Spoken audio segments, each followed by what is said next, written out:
All right, let's talk about something fascinating today. We're diving into a really interesting and kind of provocative take on the Slovak startup scene. It's this idea that an ecosystem with so much promise might actually be stuck in a trap that's keeping its best companies from ever really taking off. So, this quote right here, this is the whole argument in a nutshell. It's a huge claim, right? It's basically saying that something in the system is fundamentally broken. The very environment that's supposed to be helping these startups grow might be the thing that's accidentally holding them back. Okay, so let's just rip the Band-Aid off and get into this uncomfortable truth. The argument is that the whole ecosystem has been, without really meaning to, rewarding the wrong thing. It's been rewarding survival, not massive, game-changing scale. It's like giving out gold stars just for showing up, instead of for winning the whole competition. And this gets to the heart of the problem, this idea of comfortable growth. You know what I mean? Getting a small funding round, landing a few local clients, maybe even turning a tiny profit. These things get celebrated like huge victories. But the argument here is that they're actually a trap. They're a sign of stagnation, especially when you look just across the border and see Czech startups achieving absolutely massive scale. So, what this really boils down to is a clash of two totally different mindsets that are defining the entire game. On one side, you have the survival mindset, and on the other, the scale mindset. Let's break down what that actually looks like.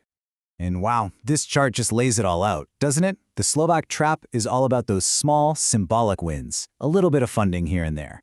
But the Czech model? We're talking massive funding rounds. They're not thinking about local clients, they're aiming for regional domination from day one.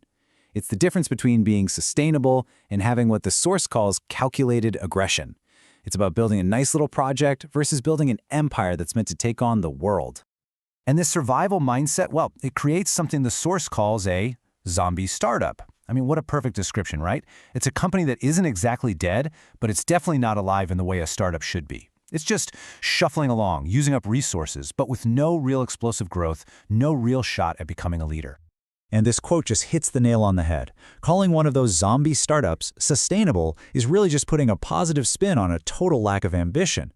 The whole point is that in the world of venture capital, success isn't about just keeping the lights on. It has to be about exponential, explosive growth.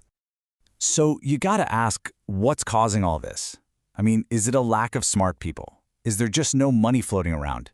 Well, the source argues it's something way deeper, something baked into the very foundation of these companies. Let's really dig into what's going on. First off, let's just get this out of the way. The problem is not the talent. The source is absolutely clear on this. The engineers, the designers, the marketers in Slovakia are world-class. So, nope, that's not the issue.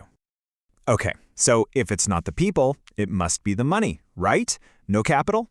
Surprisingly, no.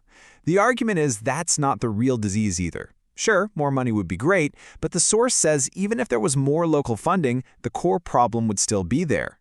So, if it's not talent and it's not capital, what is it? It's this ambition architecture. It's all about the blueprint, the design of the company from the very first day. The fundamental mindset is just flawed right from the start. So what on earth is ambition architecture? Think of it like the blueprint for a building. Are you designing a cozy little cottage that's built to, survive the winter? Or are you designing a skyscraper that's built to dominate the entire skyline? The source is arguing that Slovak startups are fundamentally being built to survive, and that very design makes it impossible for them to ever dominate. And here's the real kicker, the paradox at the heart of it all. Chasing comfort, that early profit, those stable local clients, is the very thing that kills the potential for massive, brutal growth. To build a unicorn, you have to get comfortable with being uncomfortable. You have to chase growth that's so fast it's actually kind of scary. Okay, so we've spent a lot of time on the problem. It's a bit of a downer, I know. But the good news is, the source doesn't just leave us there. It actually lays out a brand new playbook for founders who really want to break out of this trap. And this playbook, it basically flips the old rules on their head. Step 1, start thinking of early profit as a bad sign. See it as a warning that your vision is too small.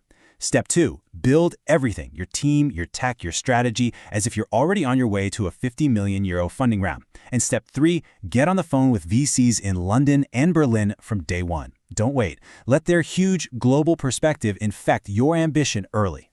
And the advice goes even deeper. It's not just about what you do, it's about who you surround yourself with.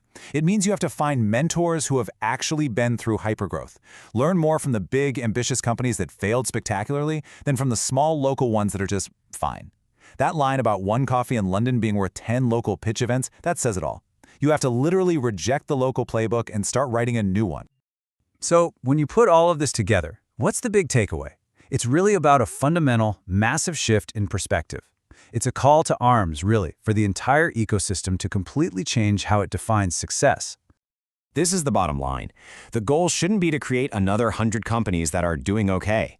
The goal has to be to build empires, category-defining, world-changing giants that compete on the global stage. And that's really the final hard truth, isn't it? Building something truly massive means you have to take big, calculated risks. It means choosing speed over comfort and aggressive growth over just being sustainable. It's not about being reckless, but it is absolutely about being bold. So we'll leave you with the same question the source leaves us with. And it's a direct challenge, really, to every founder, every investor, every mentor in the ecosystem. Take a hard look at what you're doing and ask yourself, are you building a project or are you building an empire? The answer to that question could change everything.